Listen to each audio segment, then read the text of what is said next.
Açılgan eşik beyiştin orozon ayağını jabılbaydı. Жабылған дозоктун эшиги орозон аягына чейин ачылбайт демал. Ушундай нерсе. Шайтандар байлап коет, анан бирөө элан кылат. Я багиял хайр акбил. Ва я багияш шар аксир. Элан кылат, күлүн айтылат. Эй, жакшылыкты издеген адам, соопту издеген адам, кел. Эми кел, мына сооптун айы келди. Сооп амал кылып ал. Бул айда нафил орозо албасаң, нафил ибадат кылсаң, фарзын соогун аласың.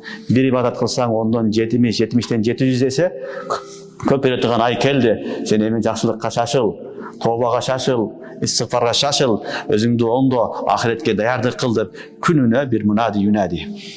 Бирөө чакырат, я багиял хайр акбил.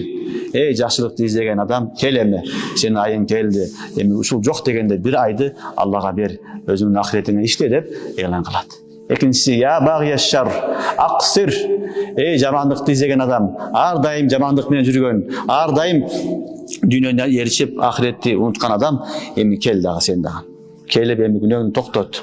Нафсыңды тарбияла, ахиретке даярдык кыл, билбеген күнөө, билип билбей кылган күнөөлөрдүн баарына тооба кылгын деп күнүнө эмне кылат, бирөө элан кылат.